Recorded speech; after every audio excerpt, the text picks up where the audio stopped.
and pranam to all of you. Again, myself, Asit Government Rule Guru. Again, I am coming back to my channel. Today, I will discuss very important topic. It is related to the NCPCR, National Commission for the Protection of Child Rights, with explanation. You can get around 30 MCQ questions with explanation. Within this also, I will discuss UNCRC. It is very important part. United Nations Convention on the Rights of the Child. Also, you can collect some important informations like principles, important rights of the child. Then another important one, Central Adoption Resource Authority. It is CARA. So this session definitely would be interesting one. So my friends, please subscribe my channel, share my channel and like my channel, so that you can get notification for my upcoming videos. So I do not want to waste more time. Another one, my WhatsApp number, it is 8327782034. If you need PDF, then you contact with me. My Telegram channel link is there in every video you see, t.me/BAPI2034. Search in Google and try to join my Telegram channel, so that easily you can get video link. So now I am going to start today 3 topics in one video. It's very important one. Each and every person should have knowledge about these 3 topics, and it is related to the child rights, protection of children. Clear? So already I have discussed which 3 topics I am going to discuss. So you see, first question. Question number 1, the National Commission for Protection of Child Rights is a dash. It is given autonomous body, private body, statutory body, constitutional body. Actually, it is a statutory body. It is a statutory body. We know that किसको हम statutory body बोलेंगे, जिसमें क्या होगा, जो parliament में एक act पास होगा, उसी एक्ट के हिसाब से ये कमीशन को बनाया गया है. According to the act of the parliament, this commission is formed to protect the child rights, frame laws. Clear? Then in different ways, suppose detect the child violation and initiate proceedings. Clear? So many things I will discuss in subsequent time. It is a statutory body, it is a legal body. Okay, so some rules and regulations are there, because already IPN's commission for protection of child rights.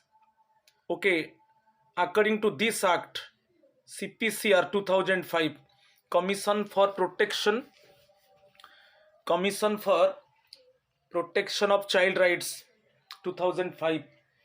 Okay, according to this act, actually this commission is formed, legally formed, and definite rules and regulations are there.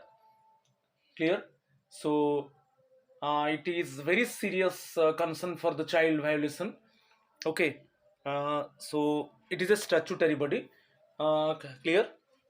Because according to the act, actually, and this commission is functioning to protect the child rights.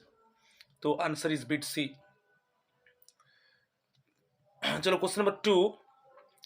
The National Commission for Protection of Child Rights is a statutory body established in dash under an act of parliament. So जो NCPCR है, actually this statutory body established in March 2007. इसके ऊपर अभी NVS में question आया था. Clear? So statutory body established in March 2007 under an act of parliament. Okay, answer is bit B. मैं बताया था कि 2005 में आया था CPCR. It is Commission for Protection of Child Rights 2005. Okay, So according to this act of the parliament, okay, so NCPCR established in 2007. Clear? Answer is bit B. Chalo, question number 3.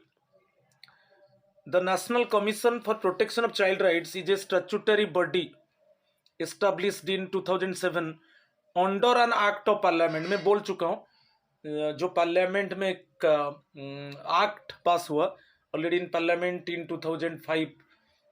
One act was passed. It is commission for protection of child rights.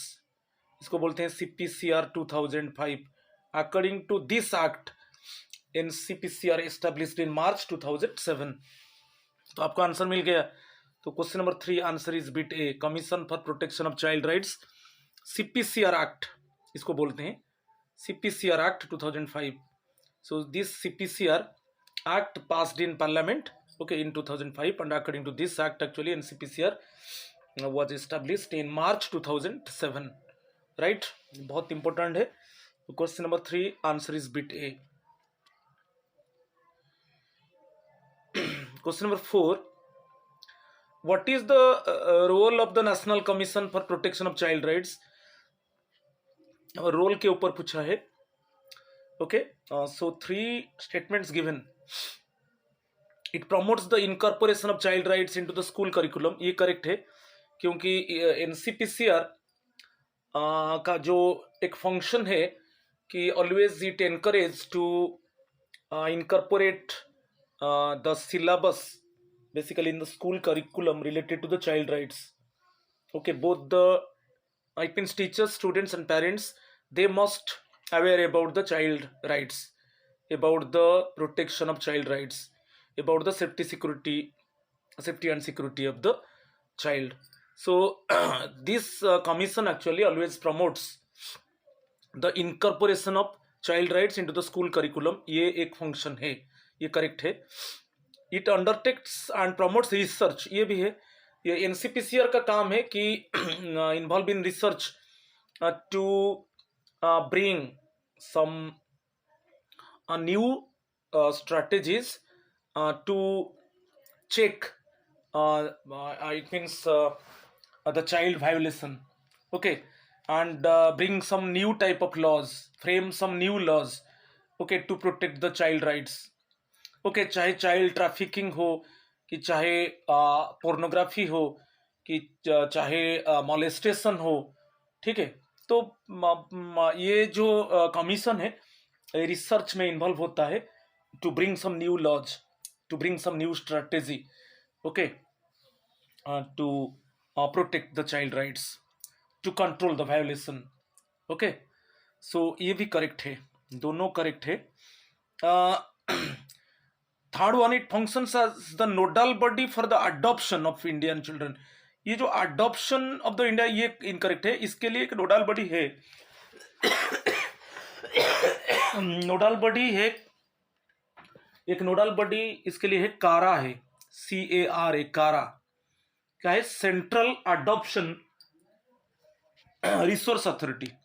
Central adoption resource authority, उसका जो main function है वो जो orphan child है, दो child already lost their families और basically I means under privileged children, right, और basically those children they involve in I think some hazardous industries and this basically CARA actually collect these children and think about their development.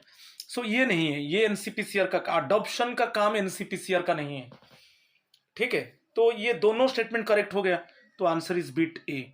Adoption के लिए आगे में हम discuss करेंगे. Adoption के लिए ये जो कारा है, सेंट्रल अडॉप्शन रिसोर्स अथॉरिटी, में भी बोला था इसी वीडियो में, कारा के ऊपर भी हम डिस्कस करेंगे आगे में, राइट. तो यहां पर जो आंसर होगा 1 और 2 ओनली, राइट. चलो क्वेश्चन नंबर 5 को देखेंगे. NCPCR functions under the dash Ministry of Culture, Ministry of Health and Family Welfare, Ministry of Youth Affairs and Sports, ministry of women and child development, जो answer D है वो correct है। तो NCPCR जो function कर रहा है actually it is working under ministry of women and child development, right. तो answer is B T, it is very important one. So आपको मिनिस्ट्री के ऊपर क्वेश्चन पूछेगा तो ये आंसर होगा ministry of women and child development. जो कारा के बारे में बताया, सेंट्रल अडॉप्शन जो कारा है ये it is also working under ministry of women and child development, और इसका जो मेन काम है adoption, okay, adoption of the children, okay, adoption of the basically orphan children or children of the prisoners, okay, any other child suppose involved in hazardous industries and basically their parents they forcing them to involve in some hazardous and chemical industries. So it is the work of kara to it means collect the children and think about their development, मैं बोल चुका हूँ। तो ये जो NCPCR जो function कर रहा है वो ministry of women and child development, बहुत इंपॉर्टेंट है। Answer is B D. Question number 6, which statements incorrect one in case of NCPCR. यहाँ पर हम देखेंगे इनकरेक्ट स्टेटमेंट देखेंगे, राइट, इनकरेक्ट स्टेटमेंट देखेंगे। A child is defined as any person between the age of 0 and 14 years। Actually यहाँ पर जो दिया है एनसीपीसीआर में जो एज ग्रुप है वो 0 and 18 है, नॉट 14, ये गलत है। ये 0 and 18 ईयर्स होना चाहिए। ओके, जो चाइल्ड को डिफाइन किया गया है according to NCPCR, a child is defined as any person between the age of 0 and 18 years, तो ये गलत हो गया। Next statement, it focuses on children that form A part of the most vulnerable sections of the society, ये correct है, क्योंकि NCPCR basically focus करता है कि जो चिल्ड्रन बेसिकली जो vulnerable sections of the society में जो चाइल्ड डेवलप हो रहा है तो उनके ऊपर ज़्यादा फोकस कर रहा है कि कैसे उनका डेवलप होगा।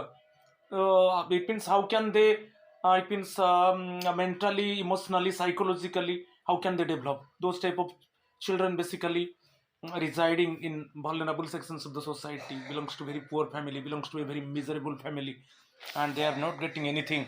Their parents actually enforce them to involve in some petty occupation for earning money. Okay, so means this commission think that actually these if this child they involve in some petty occupation instead of education, then in small age they would be mentally retarded one.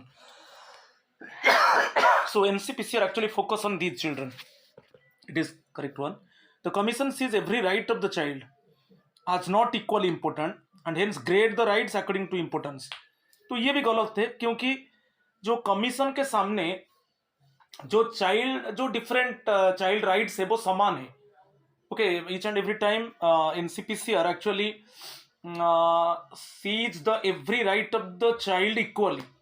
Okay, कोई ऐसा gradation नहीं है कि ये right को हम suppose rank 1 में रखेंगे और एक राइट को रैंक 2 में रखेंगे और एक राइट को रैंक 3 में रखेंगे, ऐसे कुछ ग्रेडेशन नहीं है, राइट। तो each and every right of the child must be equally treated. Okay, there is no inequality okay among the child rights. So ये गलत है। ओके, तो यहाँ पर क्या होना चाहिए, the commission see every right of the child equally important one. So जो भी चाइल्ड का राइट है वो सभी इंपॉर्टेंट है, उनको कोई ग्रेडेशन नहीं किया जाएगा। तो अभी आपको इनकरेक्ट स्टेटमेंट्स मिल गया 1 and 3, तो आंसर इज बिट सी। ये भी बहुत इंपॉर्टेंट क्वेश्चन है, तो आप उसको ध्यान से देखिए। Right answer is bit C. चलो क्वेश्चन नंबर 7 को चलेंगे। The commission acknowledges the dash of child rights, universality, inviolability, universality and inviolability, none of the above। तो कमीशन के पास है यूनिवर्सलिटी तो है, ओके, यूनिवर्सलिटी तो है, क्योंकि वो एक सर्टन एरिया को फोकस नहीं करता है। It means universality means actually main work of the commission is actually to check the condition of the child in different groups. Okay, check basically the condition of the child in urban areas, in slum areas, in rural areas, remote corner areas, tribal areas. So सबको equally important देता है। Okay, वो जो ये जो law है वो universally applicable है। जहां पर भी वायोलेशन होता है वहां पर एनसीपीसीआर का नजर में आता है, तो इमीडिएटली एनसीपीसीआर एक्चुअली वो इसके ऊपर इंक्वायरी स्टार्ट कर देता है और प्रोसीडिंग स्टार्ट कर देता है। तो राइट वो यूनिवर्सल है। और इन वायोलेबिलिटी कहां पर वायोलेशन नहीं होगा, जहां पर भी वायोलेशन होता है चाइल्ड राइट्स में, जहां पर भी वायोलेशन है वहां पर एनसीपीसीआर एक्शन लेता है। ठीक है, तो जहां पर भी कोई any type of information actually reaching to the NCPCR related to the child rights violation, then immediately NCPCR initiate action. So ये बोथ होगा, ये दोनों है। तो आंसर इज बिट सी, ये दोनों होगा, universality and inviolability. Answer is bit C, ये बहुत इंपॉर्टेंट है, right. Question number 8, the NCPCR has been constituted by the government as an act of parliament related to the members of NCPCR which statements are incorrect one। देखेंगे यहां पर हम जानते हैं कि जो एक्ट आया था basically commission for protection of child rights act 2005 के हिसाब से एनसीपीसीआर एस्टेब्लिश हुआ मार्च 2007 में। तो उसमें कितना मेंबर्स है, तो मेंबर्स है 1 चेयरमैन है, मैं थोड़ा बता देता हूं। एक बेसिकली चेयरमैन, ओके चेयरमैन उसका एलिजिबिलिटी क्या है ना, person of eminence and who has an exemplary record of work in child welfare, ये दिया है। चेयरपर्सन का जो एलिजिबिलिटी दिया गया है basically in the basically society the eminent personality and who has perfect knowledge और who has perfect exemplary record related to the child welfare, उसको चेयरमैन किया जाता है। और 6 मेंबर्स है, कितना मेंबर्स है, 6 मेंबर्स है। तो 7 हो गए, एक चेयरमैन है, 6 मेंबर्स है, और 6 मेंबर्स से एटलीस्ट 2 मेंबर्स, एटलीस्ट जो 2 मेंबर्स वो बेसिकली ओमेन होना चाहिए एटलीस्ट। ठीक है, 1 चेयरमैन, चेयरमैन का एलिजिबिलिटी में बता दिया, ओके वो eminent personality of the society and who has vast knowledge and exemplary record of work in child welfare. और 6 मेंबर्स है, 6 मेंबर्स में मैं बताया अभी एटलीस्ट 2 मेंबर्स, ये बहुत इंपॉर्टेंट है, एटलीस्ट 2 मेंबर्स वोमेन होना चाहिए। तो यहां पर जो 2 स्टेटमेंट दिया गया है, फर्स्ट स्टेटमेंट तो करेक्ट है, ये चेयरपर्सन एंड 5 मेंबर्स दिया गया है। ठीक है, चेयरपर्सन एंड 5 मेंबर्स दिया गया है, ये गलत है क्योंकि ये एक्चुअली 6 मेंबर्स है। कितना मेंबर्स है, 6 मेंबर्स, एक चेयरमैन 6 मेंबर्स। तो यहां पर जो इनकरेक्ट है वो इनकरेक्ट पूछा है स्टेटमेंट्स में, तो ओनली 2, जो स्टेटमेंट 2 है वो गलत है। ठीक है, आंसर इज बिट बी होगा आंसर। ठीक है, स्टेटमेंट 2 गलत होगा, राइट। चलो नेक्स्ट क्वेश्चन को चलेंगे। Question number 9, at least how many members of NCPCR belongs to women. अभी बताया एटलीस्ट पूछा है, मैं अभी बताया 6 मेंबर्स होते हैं, तो 6 मेंबर्स से at least 2 members okay belongs to women, at least ये होना चाहिए, आपको याद रखना है, at least 2 members okay must be women. Okay, तो चेयरमैन के अलावा 6 मेंबर्स है। अब चेयरमैन को इंक्लूड करेंगे तो कितना मेंबर हो गया, 7 मेंबर्स। इसके ऊपर क्वेश्चन आ सकता है, बहुत इंपॉर्टेंट है। तो हो गया, ये आंसर बिट बी हो गया। चलो नेक्स्ट क्वेश्चन को चलेंगे। Question number 10, NCPCR members have experience in the field of. अच्छा, जो एनसीपीसीआर, अभी तो चेयरमैन के बारे में बताया कि जो एमिनेंट पर्सनालिटी है, eminent personality in the society and suppose the person who has vast knowledge related to the child welfare, okay, working of child welfare, it means who has basically vast experience related to the child welfare, exemplary record related to the child welfare। other members का जो experience है हम देखेंगे, education correct है, okay, child health care welfare और child development, ये भी एक एक्सपीरियंस होना चाहिए। जुवेनाइल जस्टिस और केयर ऑफ नेग्लेक्टेड और मार्जिनलाइज चिल्ड्रन और चिल्ड्रन विद डिसेबिलिटीज, ये भी एक है। एलिमिनेशन ऑफ चाइल्ड लेबर और चिल्ड्रन इन डिस्ट्रेस, ये भी एक एक्सपीरियंस होना चाहिए। चाइल्ड साइकोलॉजी और सोशियोलॉजी, ये भी होना चाहिए। लॉज रिलेटेड टू चिल्ड्रन, ये डेफिनेटली होना चाहिए। और diet and nutrition of child, ये नहीं होगा, okay, diet and nutrition of child जो ये एक्सपीरियंस नहीं होना चाहिए। और जो 6 है उसको याद करो, जो 6 मेंबर्स को अपॉइंटमेंट किया जाएगा, जो 6 मेंबर्स को अपॉइंटमेंट किया जाएगा चेयरमैन के अलावा, तो उनका जो एक्सपीरियंस होगा इसी फील्ड में होगा, 1 to 6 जो आंसर होगा वही होगा, 1 to 6 answer is bit D. ये बहुत इंपॉर्टेंट है, इसके ऊपर भी क्वेश्चन आ सकता है, आप थोड़ा उसको ध्यान देना है कि सपोज आप भाई फेस करोगे तो आपको पूछ सकते हैं कि suppose you know that it means except chairman how many members, it means are there in NCPCR, and before selecting the member actually what type of experience they possess, okay, what type of experience they must have, तो ये सब question आ सकता है। और यहाँ पर भी एक बहुत इंपॉर्टेंट है, जो मेंबर्स है चेयरमैन मेंबर्स, उनका जो अपॉइंटमेंट होता है 3 इयर्स के लिए होता है। कितना इयर्स के लिए होता है? 3 इयर्स के लिए होता है। ठीक है, तो यहाँ पर 10 आंसर बिट डी हो गया।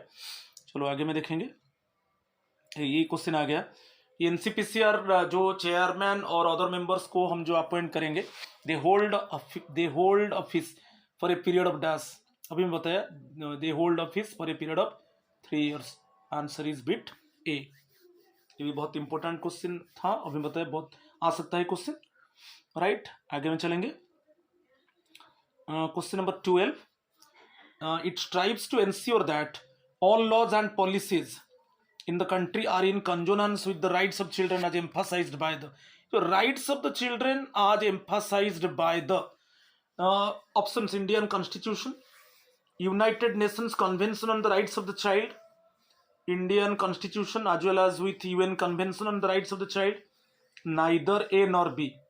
तो यहाँ पर जो लॉज एंड पॉलिसीज है इन the country are in consonance with the rights of children as emphasized by the, तो हमारा जो डिफरेंट लॉज एंड पॉलिसीज है to protect the rights of the child, वो कॉन्स्टिट्यूशन में है, इंडियन कॉन्स्टिट्यूशंस में है, ठीक है। तो आप सपोज जो चाइल्ड ट्रैफिकिंग, आप आर्टिकल 23 देखिए, वो रिलेटेड टू द ट्रैफिकिंग है, नहीं कि ट्रैफिकिंग ऑफ ह्यूमन है, नहीं कि, तो यहाँ पर जो बेसिकली कॉन्स्टिट्यूशन में बोला गया है, और आर्टिकल और एक आर्टिकल देखिए 21A में बेसिकली आरटीई, जो basically right of the children to get free education, right of the children to get free education, age group क्या है 6 to 14 ईयर्स ना, ये आर्टिकल में। तो कॉन्स्टिट्यूशन में तो डिस्कस किया गया है, और एक है ये जो है UN convention on the rights of the child, United Nations convention on the rights of the child, okay, ये भी बहुत इंपॉर्टेंट है। बेसिकली ये 1989 में एक्चुअली यूनाइटेड नेशन, ओके, ये डिस्कस किया गया था, तो इसको यूएनसीआरसी कहा जाता है 1989 में, मगर एक्चुअली ये फोर्स हुआ था 90 में, और it was ratified by India in 1992, नहीं, इसके ऊपर भी आगे में हम डिस्कस करेंगे।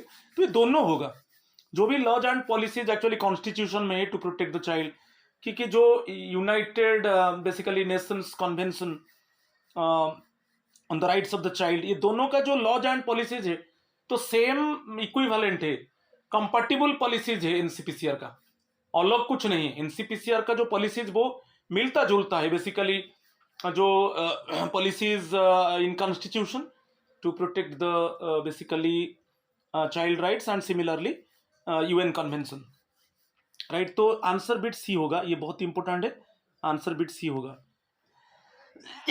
Indian constitution as well as with the UN convention on the rights of the child, right.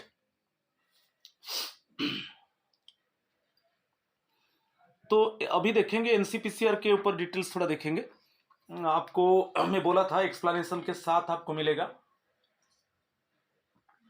Only it means multiple choice से काम नहीं चलेगा, क्योंकि उसके बाद आपको इंटरव्यू फेस करना है, वाइवा फेस करना है, और ये बहुत इंपॉर्टेंट पार्ट है। आजकल चाइल्ड के ऊपर ज़्यादा क्वेश्चन पूछा जाता है, और ये जो कमीशन है बहुत इंपॉर्टेंट है।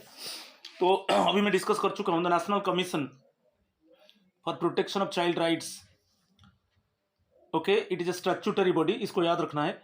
मार्च 2007 वो एस्टेब्लिश हुआ था। और कौन सा एक्ट ऑफ द पार्लियामेंट? ना commission for the protection of child rights act 2005। तो ये तीन चीज के ऊपर ध्यान देना है। तो एनसीपीसीआर एक स्टैट्यूटरी बॉडी है, एक लीगल बॉडी है, क्योंकि किस एक्ट के हिसाब से इसको फ्रेम किया गया था ना, commission for protection of child rights, CPCR act 2005 के हिसाब से एनसीपीसीआर को बनाया गया. ओके, जो लॉज पॉलिसीज है वो basically the people they it means they are bound to follow the rules and regulations. Okay, NCPCR is a body that works towards achieving a child rights centric approach. इसके ऊपर question आ सकता है. Achieving a child right centric approach in all the laws, programs, policies and administrative mechanism. जो भी है, जो laws है कि programs है कि policies है कि जो administrative mechanism है वो child centric है. कैसे child को protect किया जाएगा, कैसे child rights को violate नहीं किया जाएगा. Okay, each and every time to protect the child rights. There is no violation of child rights. Clear? Sorry, थोड़ा तबीयत तो खराब है, फिर भी मैं ट्राई कर रहा हूँ क्योंकि एग्जामिनेशन पास में है. तो आपको ये याद रखना है, बहुत इंपॉर्टेंट पार्ट है जो ये वाला, जो भी पॉलिसीज है, प्रोग्राम्स है कि जो एडमिनिस्ट्रेटिव मैकेनिज्म है, जो लॉज है, वो चाइल्ड सेंट्रिक बेसिकली अप्रोच है. ठीक है, चाइल्ड को कैसे प्रोटेक्ट ज़्यादा से ज़्यादा दे दिया जाएगा. तो मेन एनसीपीसीआर का फोकस ये है. चलो नेक्स्ट देखेंगे. ये तो बोल चुका हूँ, it is functioning under ministry of women and child development. इसको अंडरलाइन कर दिया, कौन सा मिनिस्ट्री में ये फंक्शन करता है. Next one, it's type to ensure that all laws and policies in the country. इसको भी बोल चुका हूँ क्योंकि जो भी laws and policies basically constitution में है और जो भी policies UN convention on the rights of the child में है, उसी लॉज, स्ट्रिक्टली उसी लॉज एंड पॉलिसीज रहेगा बेसिकली चाइल्ड राइट्स को प्रोटेक्ट करने के लिए. ओके, कॉन्स्टिट्यूशन में जो लॉज है और जो United nation convention on the rights of the child, उसमें जो प्रिंसिपल्स है और जो राइट्स है वो भी स्ट्रिक्टली बेसिकली जो कमीशन है बेसिकली एनसीपीसीआर उसी लॉज पॉलिसीज को स्ट्रिक्टली इम्प्लीमेंट करेगा. ठीक है, इसको मैं डिफाइन कर चुका हूँ. और जो चाइल्ड जो डिफाइन किया गया है उसका एज है 0 and 18 ईयर्स. इसमें कंफ्यूजन नहीं होना है, 0 and 18 ईयर्स. और ये भी बताया था जो कमीशन एक्नॉलेजेस, इसके ऊपर क्वेश्चन में डिस्कस कर चुका हूँ, the universality and inviolability of child rights. तो दो चीज के ऊपर ध्यान देता है. यूनिवर्सलिटी मीन्स मैं बता चुका हूँ कि the condition of the child in different situations.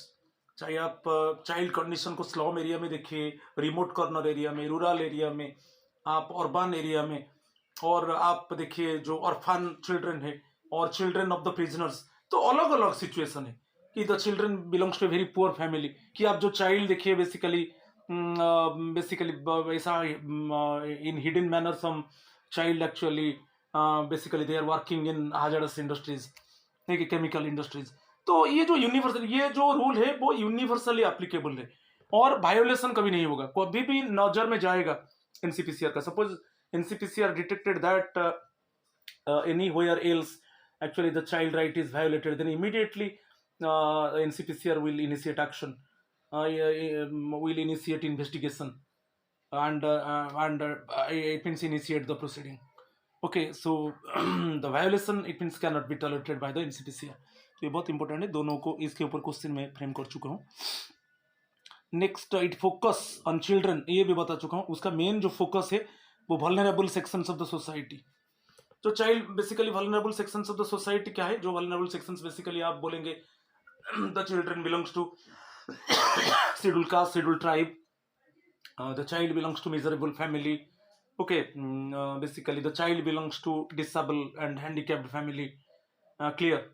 और the child suppose the children of prisoners, suppose father mother अभी प्रिजन में है, यानी कि जो और मॉर्फन्स, दो child basically they lost their parents. नहीं, ये सब चीज में वो चाइल्ड को कैसे रिहेबिलिटेट किया जाएगा. It means how can the rehabilitation facility must be given to this type of child. Always actually NCPCR think about it, focus on it. Next one, the commission sees every right of the child. तो ये बहुत ही, इसके ऊपर question एक statement था, गलत था. तो जो कमीशन का ये में एवरी राइट जो है वो इक्वली इम्पोर्टेंट, जो भी चाइल्ड राइट्स है वो इक्वली इम्पोर्टेंट है एनसीपीसीआर के लिए. उसमें कुछ डिस्क्रिमिनेशन, डिस्पैरिटी नहीं है. एंड वो एनसीपीसीआर वहां पर ग्रेडेशन नहीं करता है राइट्स को, क्योंकि all the rights are it means must be considered equally. Okay, there is no gradation. Okay, there is no rank of the rights. Okay, all the child rights are important one. तो ये तो इसके ऊपर question frame हो चुका है। और constitution के ऊपर मैं बता चुका हूँ कि जो चेयरमैन है एक एमिनेंट पर्सनालिटी है और जिसका भास्ट नॉलेज है basically related to the child welfare, और एक एग्जेम्पलरी रिकॉर्ड है related to the child welfare, तो उनको चेयरमैन किया जाएगा। और 6 मेंबर्स है, और 6 मेंबर्स में मिनिमम ऑफ 2 ओमेन मेंबर्स, ये बहुत इंपॉर्टेंट है। जो ओमेन मेंबर्स 2, इसको भी डिस्कस कर चुका हूँ। तो चेयरमैन को मिलाकर कितना हो गया, 7 मेंबर्स, और चेयरमैन को छोड़ दो तो 6 मेंबर्स। और यहाँ पर जो एक्सपीरियंस है, जो मेंबर्स को हम अपॉइंट करेंगे उनका किस किस फील्ड में एक्सपीरियंस होना चाहिए। Actually at the time of appointment of members, actually what type of experience actually they must possess, तो इसको डिस्कस कर चुका हूँ मैं। चाहे एजुकेशन फील्ड में, चाइल्ड हेल्थ केयर, वेलफेयर और चाइल्ड डेवलपमेंट, जुवेनाइल जस्टिस और केयर ऑफ नेग्लेक्टेड और मार्जिनलाइज्ड चिल्ड्रन और children with disabilities, elimination of child labour और children in distress, child psychology और sociology, laws relating to children. ये जो 6 area है basically जो मेंबर्स अपॉइंटमेंट हो गए, इसी एरिया में उनका नॉलेज होना चाहिए, एक्सपीरियंस होना चाहिए, ये बहुत इंपॉर्टेंट है। चलो नेक्स्ट पार्ट को चलेंगे। अभी कुछ क्वेश्चंस देखेंगे, और मैं बता चुका हूँ उनका जो चेयरमैन और मेंबर्स का अपॉइंटमेंट होगा 3 इयर्स के लिए होगा। Then after 3 years again another new committee would be formed. तो जो सीपीसीआर है, जो कमीशन, जो पार्लियामेंट में जो एक्ट आया था कि commission for the protection of child rights, CPCR act, ये जो पास हुआ था पार्लियामेंट में 2005 में। ओके, इस एक्ट के आधार पर एक्चुअली एनसीपीसीआर को एस्टेब्लिश किया गया मार्च 2007 में, तो ये 2005 हो गया। इसी एक्ट को पास किया गया 2005 में, और इसी एक्ट के आधार पर, on the basis of this act actually NCPCR is established in March 2007. Answer is bit D. Question number 14. NCPCR follows which convention? मैं बता चुका हूँ, एक है United Nations convention on the rights of the child, UNCRC, इसके ऊपर आगे discussion करेंगे। United Nations convention on the rights of the child, ये जो कन्वेंशन यूएन कन्वेंशन है, आंसर आपको मिल गया, तो आंसर इज बिट ए। जो UNCRC को एक्चुअली ये जो कन्वेंशन हुआ था 1989 में हुआ था, मगर एक्चुअली ये फोर्स हुआ था 1990 में, और इंडिया इसको रेटिफाई किया था 1992 में। ओके, और अभी उसका एक मेंबर नहीं, यूएस, जो यूनाइटेड स्टेट ये कन्वेंशन का जो रूल्स रेगुलेशंस को अभी भी वो फॉलो नहीं कर रहा है, ठीक है, वो उसको रेटिफाई नहीं किया है। United states of America, USA आपको याद रखना है। ये यूएन जो यूनाइटेड नेशंस का जो कन्वेंशन है, उसका जो प्रिंसिपल्स है, उसका जो चाइल्ड राइट्स है, उसको वो फॉलो नहीं कर रहा है, राइट। तो ये यूएन कन्वेंशन आगे में डिस्कस करेंगे। चलो question number 15। NCPCR works for the children of age between, बता चुका हूँ, 0 to 18 ईयर्स। ओके, जो एनसीपीसीआर जो कमीशन है वो जो चाइल्ड राइट्स के ऊपर रिसर्च करता है, और सभी समय वो एनकरेज करता है कि उसी related syllabus actually school curriculum में होना चाहिए, और वो जो लॉज है उसको रिव्यू करता है, उसको असेस करता है, और कैसे उसको वो मॉडिफाई करके कैसे और अच्छा नियम आएगा जो चाइल्ड वायलेशन नहीं होगा। और जैसे वो बेसिकली इसके ऊपर ज़्यादा ध्यान देता है, जैसे चाइल्ड ट्रैफिकिंग हो कि पोर्नोग्राफी हो, ओके, कि चाइल्ड एक्सप्लॉयटेशन हो कि चाइल्ड मोलेस्टेशन हो, उसके ऊपर ज़्यादा स्टडी करता है। तो ये सब चीज़ हम देखेंगे आगे में, फंक्शंस जब डिस्कस करेंगे एनसीपीसीआर का। तो अभी एनसीपीसीआर जो फोकस कर रहा है बेसिकली द चाइल्ड का जो डेफिनेशन है वो 0 to 18 years. Answer is bit C. चलो question number 16। Child labour is prohibited under article, कभी क्वेश्चन आ सकता है, इसमें भी इंक्लूड कर दिया कुछ ऐसा, कुछ question related to the children, क्योंकि बेसिकली ये जो KV एग्जाम है basically 120 marks child development and pedagogy के ऊपर क्वेश्चन है। तो child labour is prohibited under article, constitution का जो आर्टिकल है 24, चाइल्ड लेबर। और जो ट्रैफिकिंग है, तो जो बेसिकली ह्यूमन ट्रैफिकिंग को आर्टिकल 23 में डिस्कस किया गया है ना। तो यहाँ पर आंसर बिट सी होगा। Basically child labour is prohibited on article 20, बहुत इंपॉर्टेंट है, आर्टिकल 24। एंड जो ह्यूमन ट्रैफिकिंग जब बात आता है, बेसिक चाइल्ड ट्रैफिकिंग होता है, क्योंकि इंडिया में बेसिकली जो चाइल्ड ट्रैफिकिंग ज़्यादा देखा गया था 1998 में। और जो ह्यूमन ट्रैफिकिंग हुआ था, ट्रैफिकिंग मीन्स क्या है, बाय सेल, ये जो हुआ था 1998 में, ज़्यादातर चिल्ड्रन थे। तो फर्स्ट टाइम 1998 में चाइल्ड जो ह्यूमन ट्रैफिकिंग है उसको डिटेक्ट किया गया, और उसमें ज़्यादा चिल्ड्रन को ट्रैफिकिंग किया गया था। तो बेसिकली आपको याद रखना है, जो child labour is prohibited under article 24, और जो ह्यूमन ट्रैफिकिंग है it is prohibited under article 23।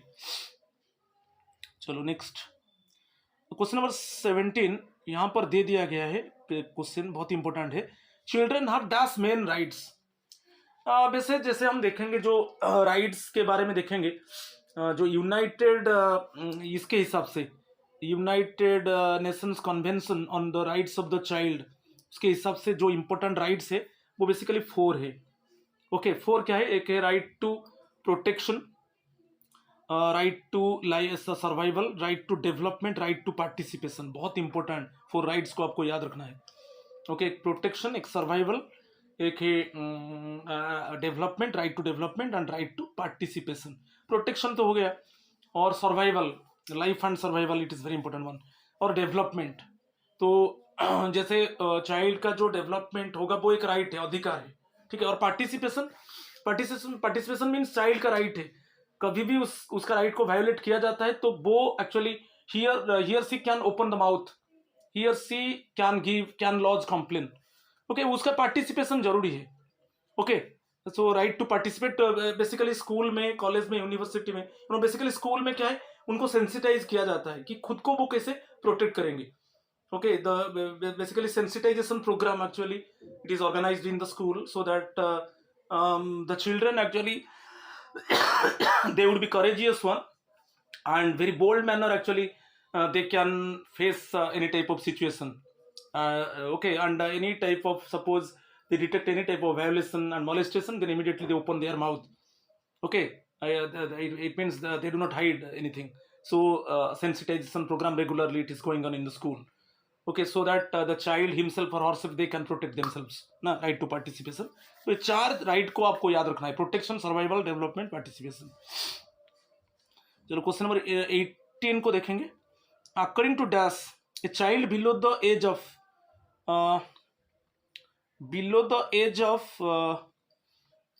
14, ये नहीं है, बीट नहीं है, ये बीट है, ए बी, ये 4 बीट है, ठीक है। ये क्वेश्चन में आ जाता है, according to dash a child below the age of 14 years can not be employed in any kind of labour.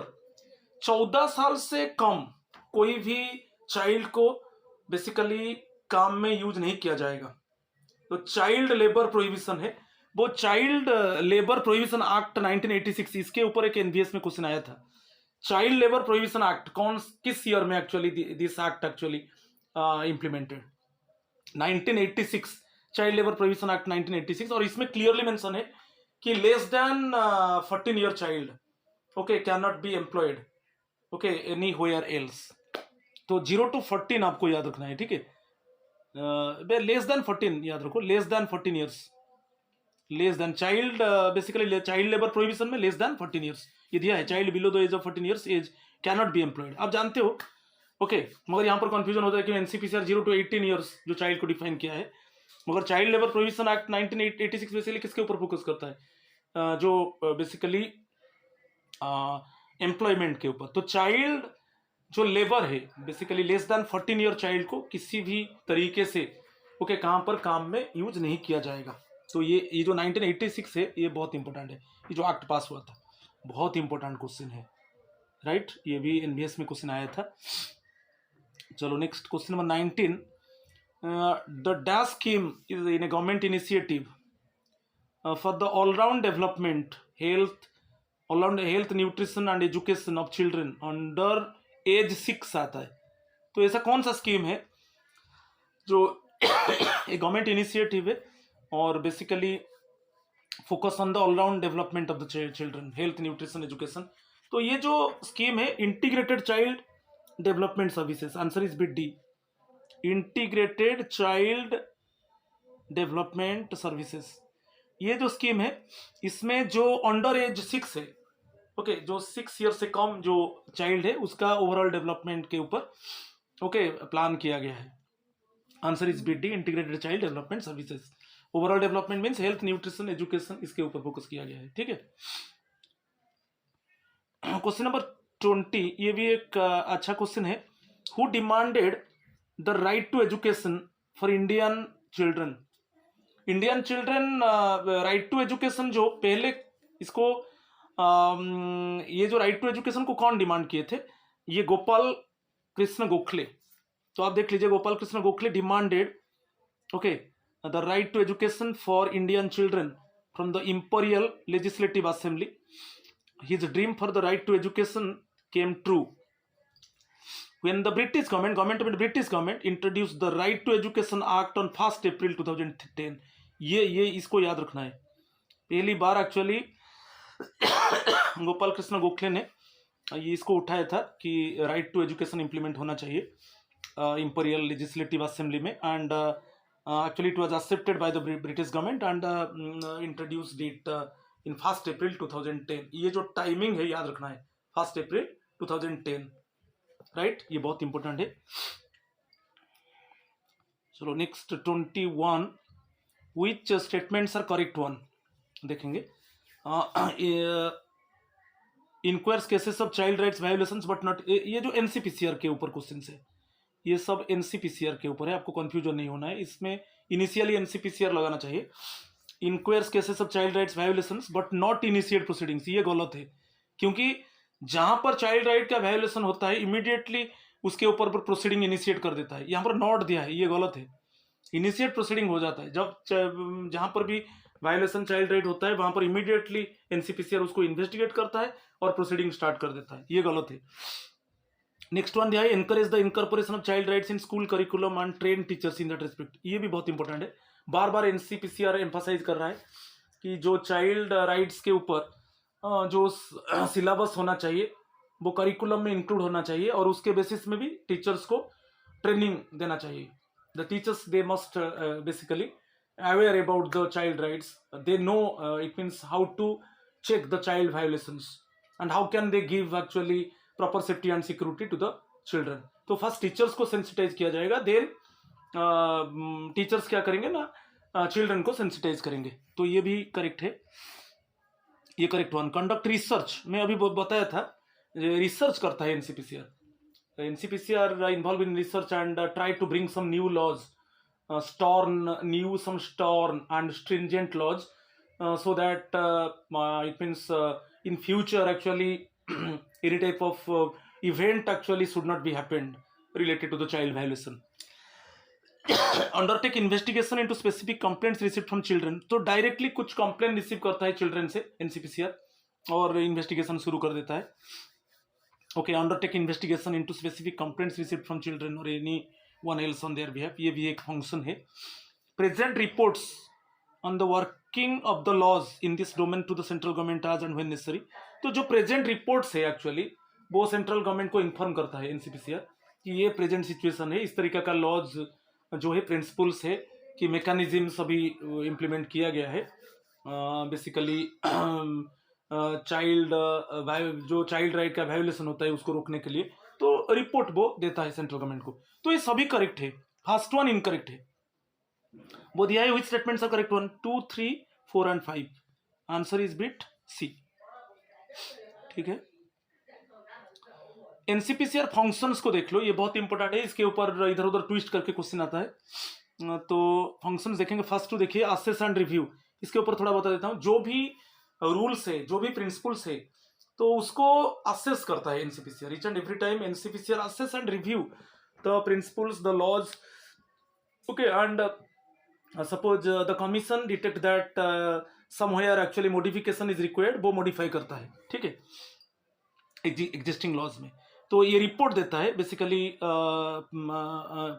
Present reports basically to the central government कि क्या अभी रूल्स है, कि क्या प्रिंसिपल्स है, कि क्या लॉज है, कि क्या मॉडिफाई हुआ, कि प्रेजेंट सिचुएशन क्या है, क्या केस जो child violation of the child rights related case वो कम हो रहा है कि नहीं, वो पूरा रिपोर्ट सेंट्रल गवर्नमेंट को देता है।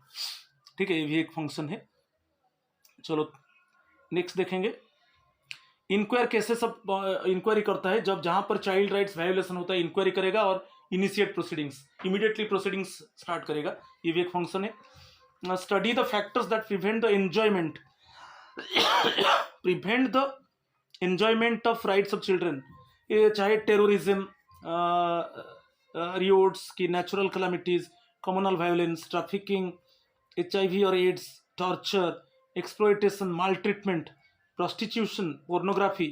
तो ये इसी केस को स्टडी करता है, क्योंकि इसी केस में एक्चुअली क्या है, चाइल्ड राइट वायोलेट होता है। और चाइल्ड जो टेंडर एज में वो एंजॉय करना चाहिए। Okay, basically in tender age the child must go to the school and involved in education, and they enjoy with their peer groups, they enjoy with their colleagues, है कि वो उसका enjoying period होता है। एक side में क्या करता है, वो नॉलेज एक्वायर करता है, अदर साइड में पीयर ग्रुप में वो एंजॉय करता है।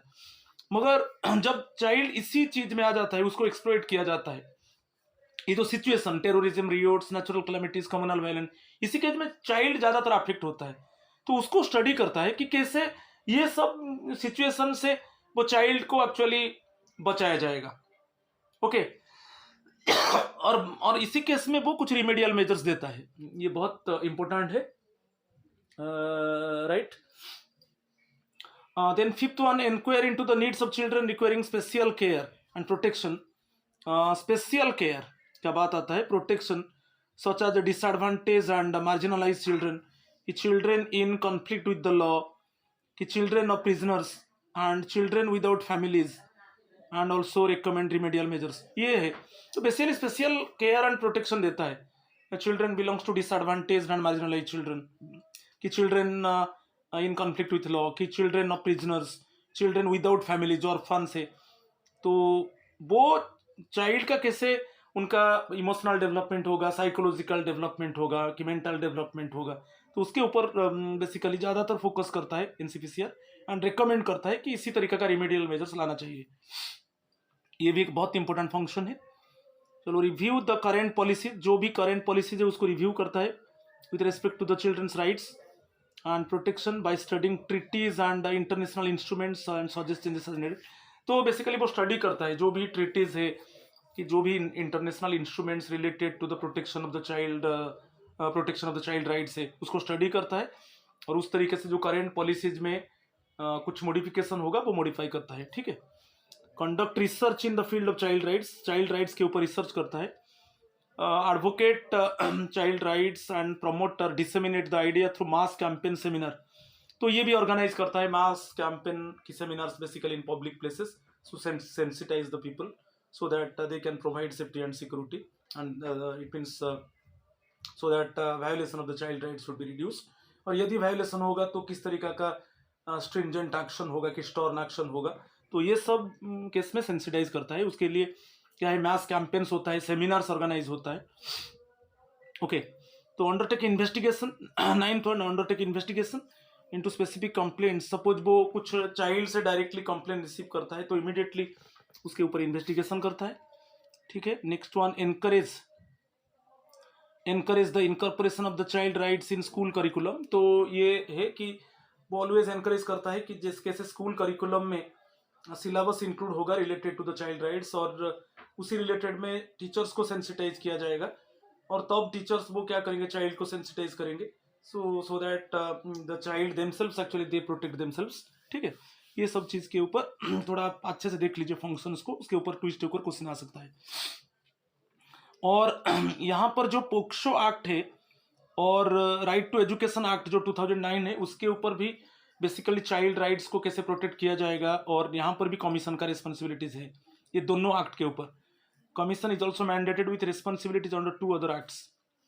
ओके, इसके ऊपर भी वो ध्यान देता है।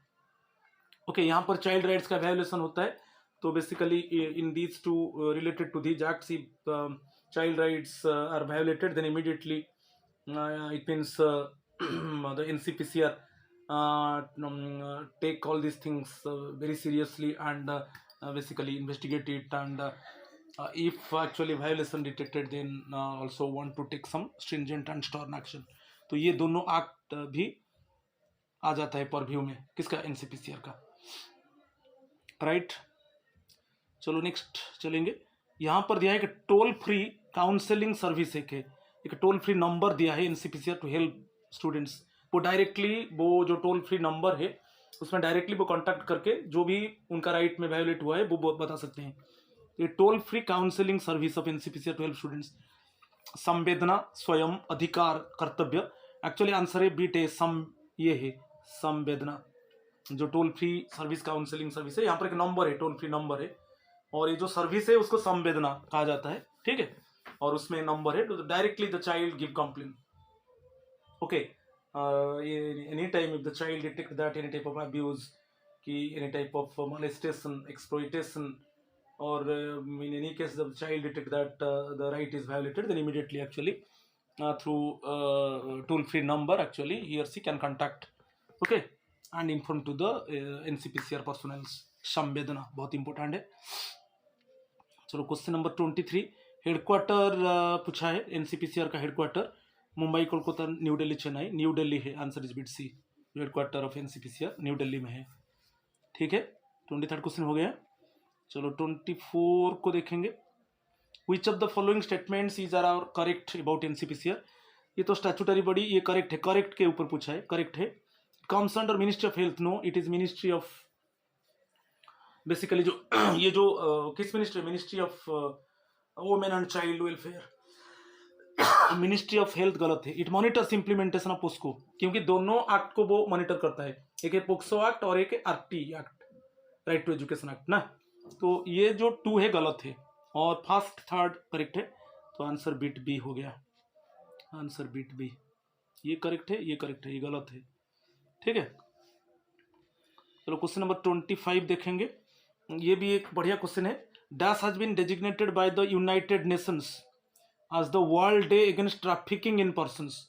एक हम डे ऑब्जर्व करते हैं जो according to the United Nations world day against trafficking in persons. और ज्यादातर ट्रैफिक जो होता है चाइल्ड ट्रैफिकिंग होता है, नहीं कि ज्यादातर चाइल्ड ट्रैफिकिंग होता है। जो ट्रैफिकिंग बेसिकली बाइंग सेलिंग ये जो होता है, तो यहाँ पर पर्संस के ऊपर दिया है, मगर बेसिकली हम चाइल्ड के ऊपर यहाँ पर फोकस करेंगे। ज्यादा चाइल्ड ट्रैफिकिंग होता है, ओके, अक्रॉस द वर्ल्ड में। तो इसीलिए एक डे को हम ऑब्जर्व करेंगे, वो डे है जुलाई 30, every year July 30 world day against trafficking in persons. ये डे को हम ऑब्जर्व करते हैं, उसी दिन हम सेंसिटाइज करते हैं लोगों को, sensitise seminars, okay, symposium, okay, so many meetings, it means organized basically in public places, in institutions, sensitize the people, okay, how to control, how to check, how to reduce the trafficking, है कि।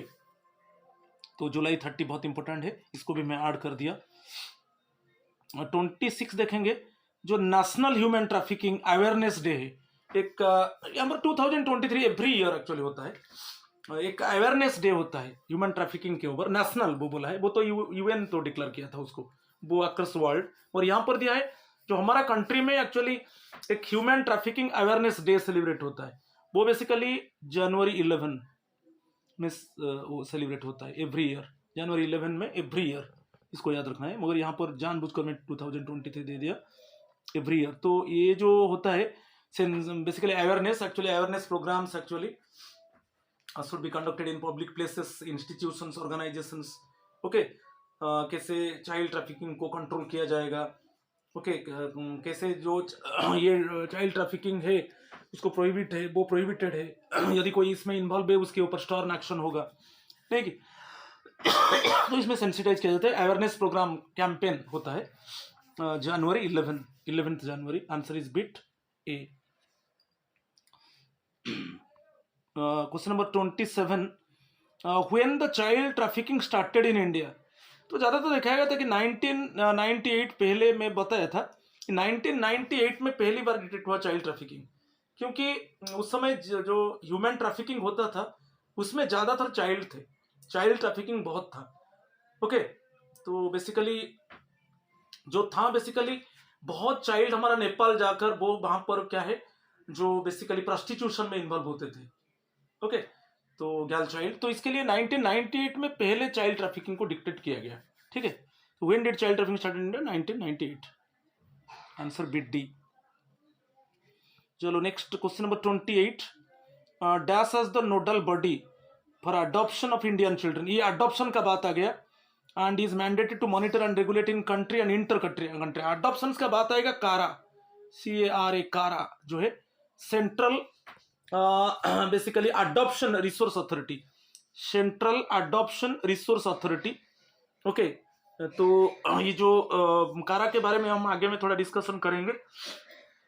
तो उसका main है जो adoption of the child, जो orphan child है, कि जो child belongs to very poor और मिजरेबल फैमिली, कि जो चाइल्ड बेसिकली हाजार्डस इंडस्ट्रीज में काम करते हैं, उनका पेरेंट्स उनको फोर्स करते हैं कि आप जाओ छोटा मोटा कोई भी ऑक्यूपेशन में इन्वॉल्व होकर अर्न करो, तो उनको ये जो है सेंट्रल अडॉप्शन रिसोर्स अथॉरिटी उनको वहाँ से क्या है उनको कलेक्ट करता है और उनका रिहेबिलिटेशन के बारे में सोचता है, ठीक है। चाहे इन कंट्री हो कि इंटर कंट्री हो, इन जो अडॉप्शन वो करता है इन कंट्री की इंटर कंट्री हो, चाहे कोई सपोज बाहर से अब्रोड से कोई चाइल्ड यहाँ पर आके काम करता है और बेसिकली उसका फैमिली नहीं है, तो ये सब केस में एक्चुअली उनको अडॉप्ट करता है ये कारा, सेंट्रल अडॉप्शन रिसोर्स अथॉरिटी।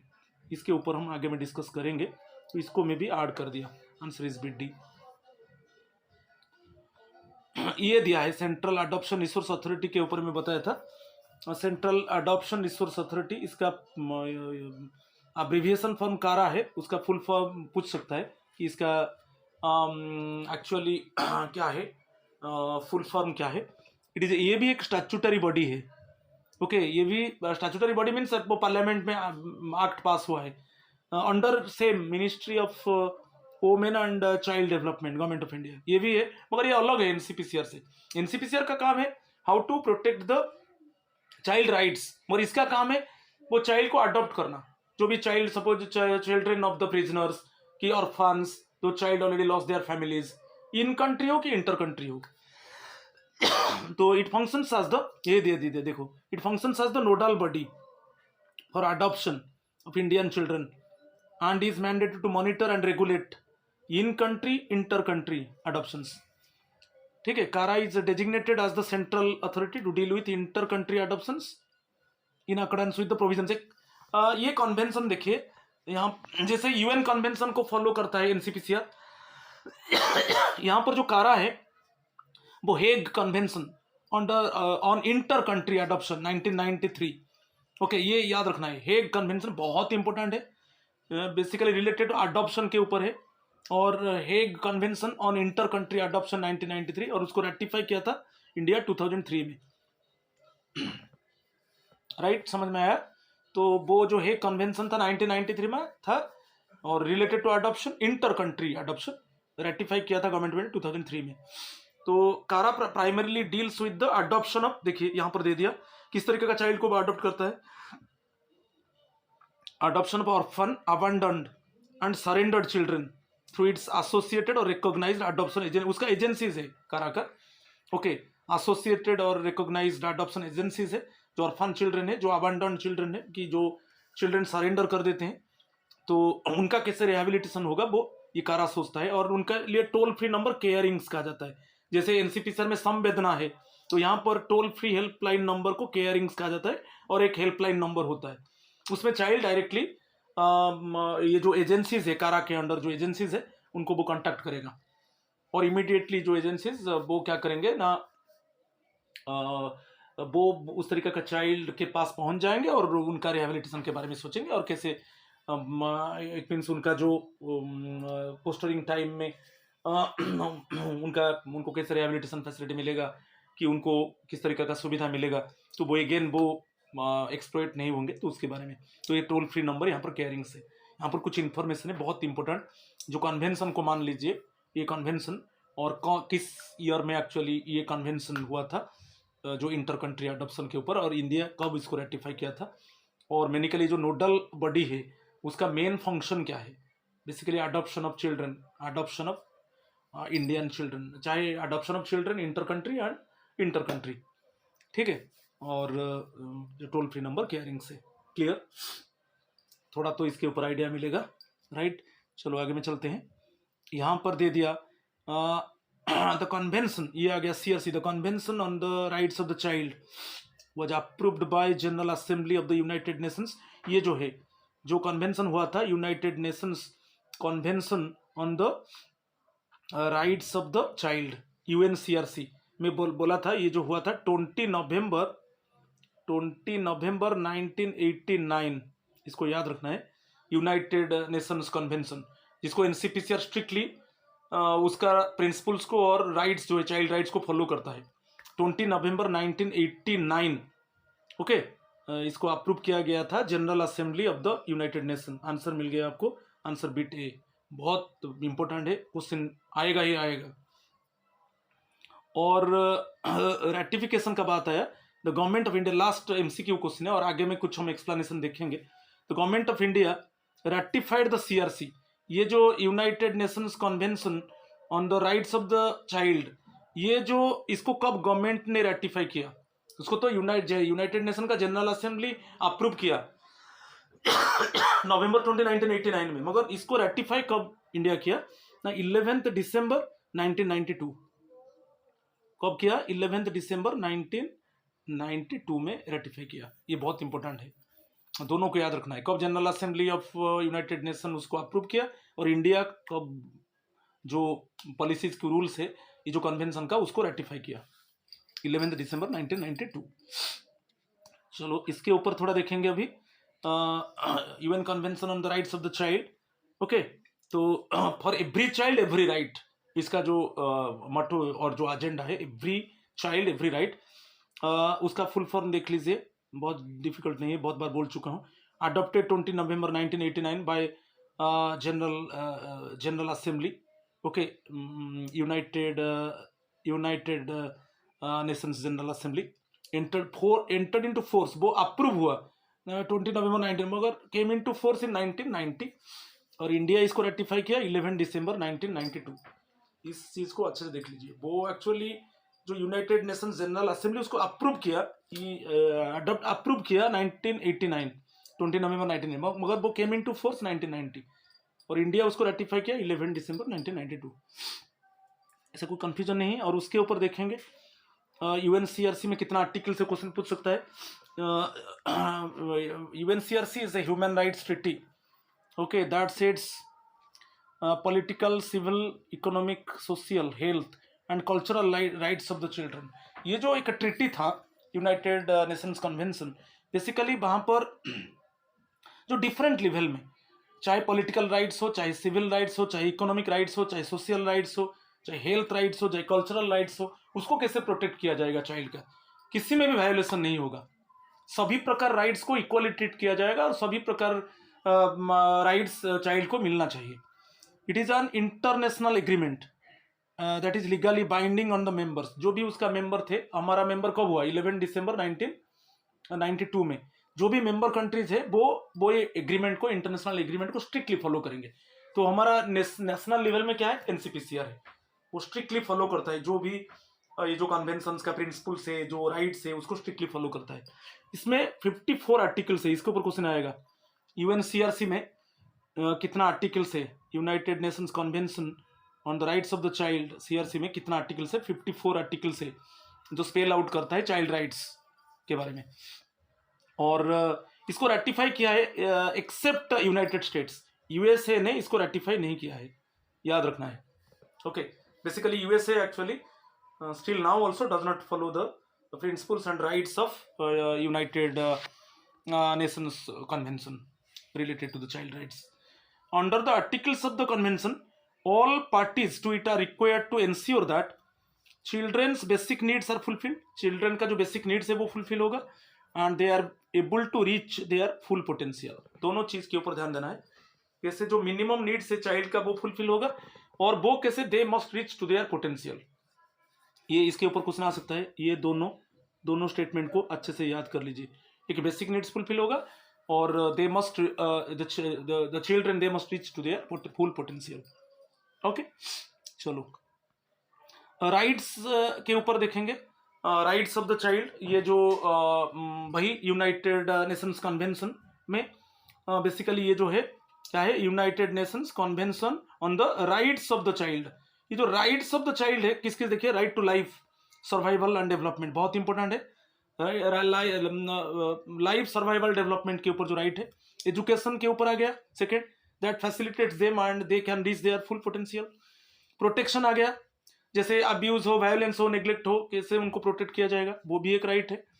वो भी opinion, right to express opinions, वो ओपनली, वो चाइल्ड का राइट है, वो उसका जो व्यू है वो ओपनली एक्सप्रेस कर सकता है, ठीक है, एंड बी हार्ड, और जो वो एक्सप्रेस करेगा उसको भी उसको सुनना है।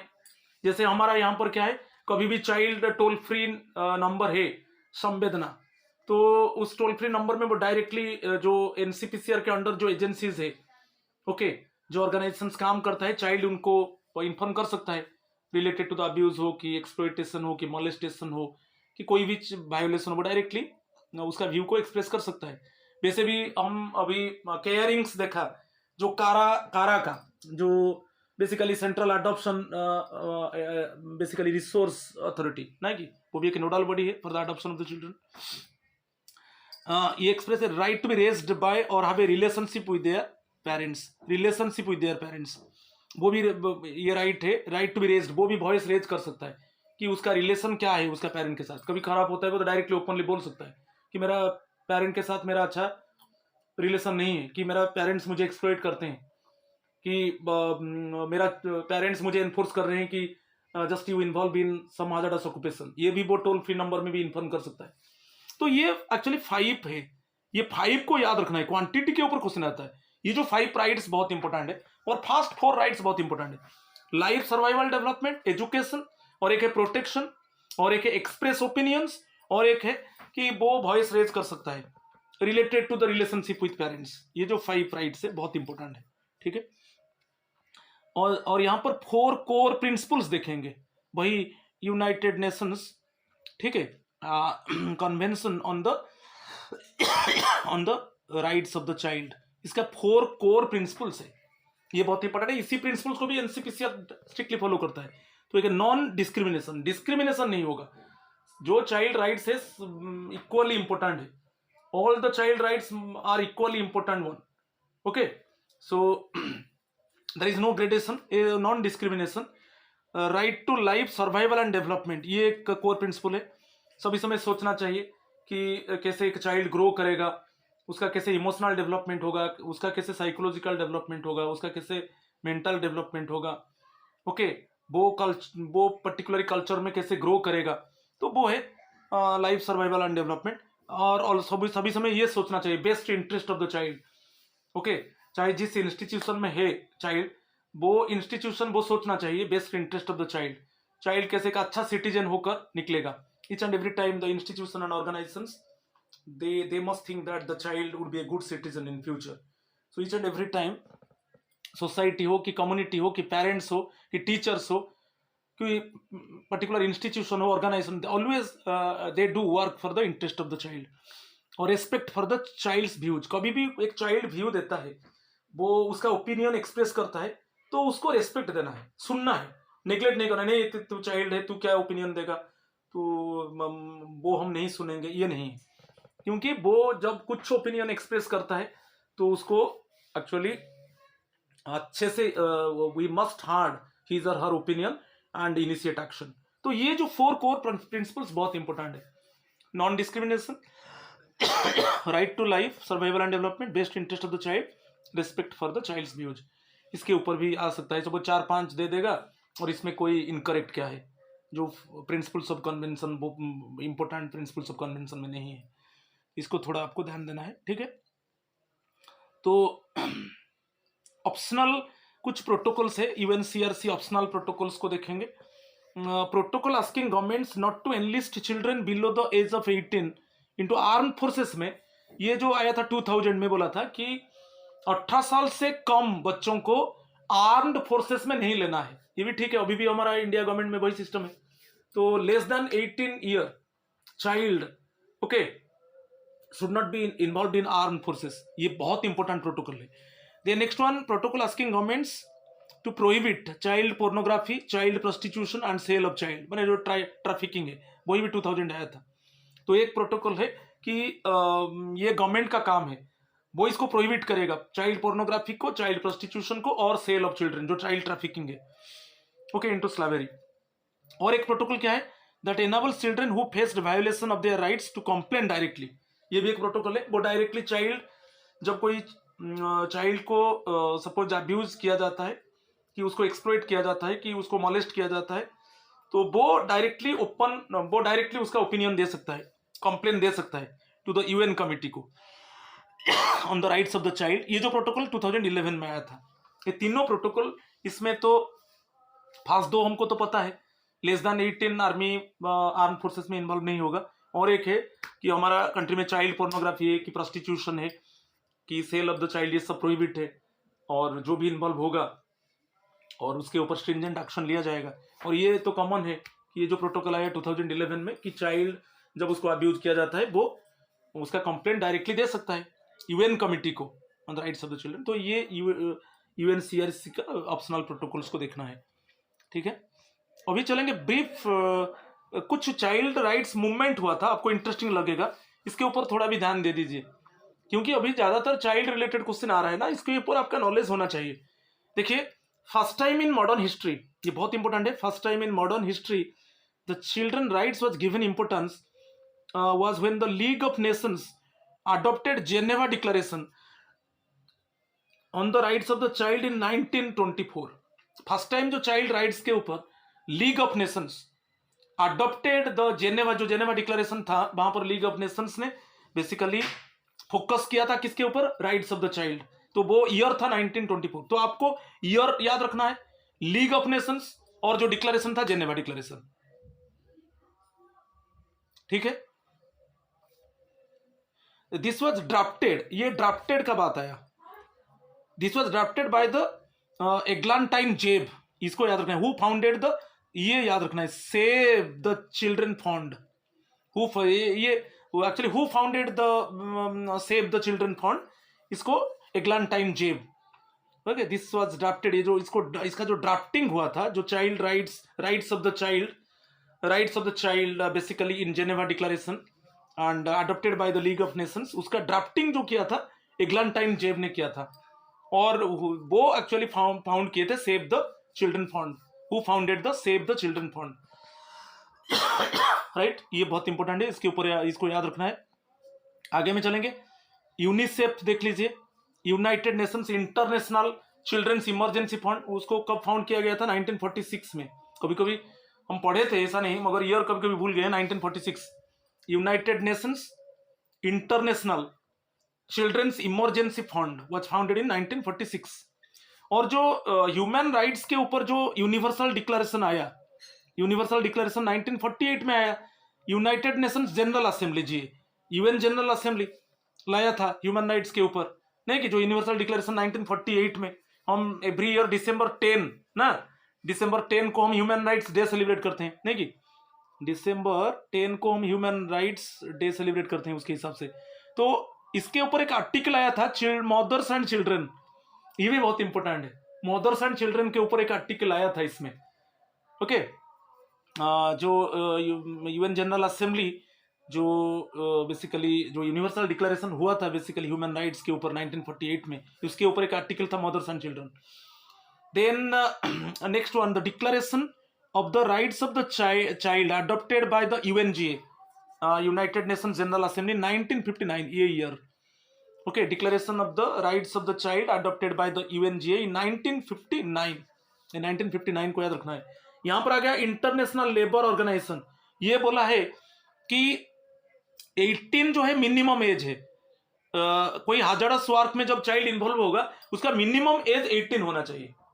हमारा जैसे यहाँ पर जो 1986 जो है चाइल्ड लेबर प्रोहिबिशन, इसमें लेस देन 14 ना, less than 14 child labour prohibition act 1986, मगर यहाँ पर जो इंटरनेशनल लेबर ऑर्गेनाइजेशन ने डिक्लेयर किया है वो बोला है कि मिनिमम एज 18 होना चाहिए यदि चाइल्ड हाजरस ऑक्यूपेशन में इन्वॉल्व होगा, हाजरस वर्क में इन्वॉल्व होगा, है ना, राइट। नेक्स्ट वन, ये भी बहुत इंपॉर्टेंट है, the declaration on the the declaration on the protection of women and children in emergency and armed conflict. तो जो कैसे हम जब इमरजेंसी टाइम में और जो आर्म्ड कॉन्फ्लिक्ट टाइम में कैसे वोमेन एंड चिल्ड्रन को प्रोटेक्ट किया जाएगा, उसके ऊपर एक डिक्लेरेशन किया गया था 1974 में। ये ईयर बहुत इंपॉर्टेंट है, टाइमलाइन बहुत इंपॉर्टेंट है। Okay, the declaration on the protection of women and children in emergency and armed conflict adopted in 1974। और ये बहुत इंपॉर्टेंट है, 1979 यूनाइटेड नेशंस जनरल असेंबली वो ईयर को international year of the child declare किया गया था। International year of the child declare किया था United nation general assembly 1979 year को। और ये तो कॉमन चीज हो गया। 1989 में हमारा UNCRC United Nations convention on the rights of the child आया था, अभी हम डिस्कस कर चुके हैं ऊपर। और सीआरसी एंटर्स इनटू ये जो फोर्स हुआ था यूएनसीआरसी ने, इसको फोर्स किया गया था 90 में, बेसिकली अडॉप्ट किया गया 89 में, नवंबर 20 1989, मगर फोर्स हुआ 90 में, और इसको इंडिया रेटिफाई किया 1992 में। ये इतना पूरा टॉपिक में अच्छे से डिस्कस किया। मैं बोलता हूं कि इसी के बाहर क्वेश्चन नहीं आएगा। तो please my friends, subscribe my channel, like my channel and share my channel. So definitely in subsequent time I bring some nice videos according to your expectation. So in this video, if you detect any fault and lacuna, please forgive me, because always I am trying for your best. Thank you. Namaskar to all of you.